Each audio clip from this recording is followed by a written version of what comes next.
কবি দেবব্রত সিংহের লেখা কবিতা জাগরণ। তারা বললে গপ্পটা আজকাল লয় হে, এটা বহুত পুরনো গপ্প। তেল চুকচুকা বাঁশে বাঁদর উঠে আর নামে, যতবার চায় উঠতে ততবার যায় পড়ে। কি করে উঠবে?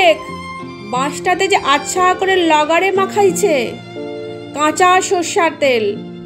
কারা মাখাইছে, কেনে মাখাইছে, সে বুঝতে গেলে মাথা লাগবে, হে বহুত মাথা লাগবে।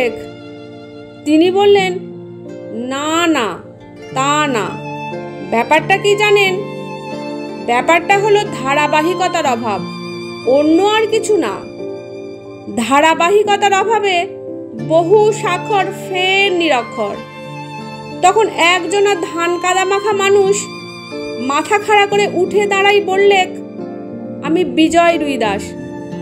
মিটিংয়ে মিছিলে গেলে পার্টি বাবুরা বলে কমরেড বিজয় রুইদাস, আর পুরন্দরপুর মোড়ে শিরিষতলায় জুতা সেলাই করলে বলে বিজা মুচি। মাপ করবেন লেতা বাবু, গপ্পটা যে কি সেটা তাহলে খুলে বলি।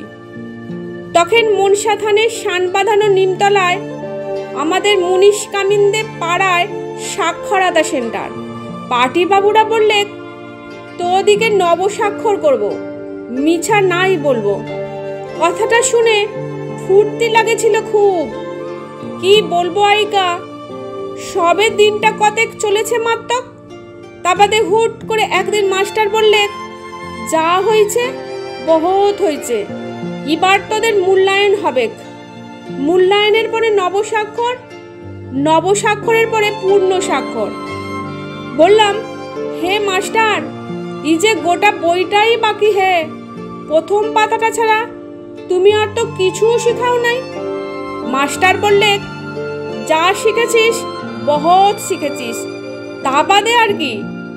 নিরক্ষরটার স্বাক্ষর হোক বা না হোক, পোস্টারে, ফেস্টুনে, পতাকায়, স্লোগানে গোটা জেলা পূর্ণ স্বাক্ষর। বললাম, বটে মাস্টার, তোমরা দেখালে বটে, তবে শুনো, আমরা কিন্তু জানতাম, সব জানতাম। তোমরা যে আর কিছু শিখাবে নাই সেটা আমরা জানতাম, কেন শিখাবে নাই তাও জানতাম। মাস্টার বললে, কি জানতিস?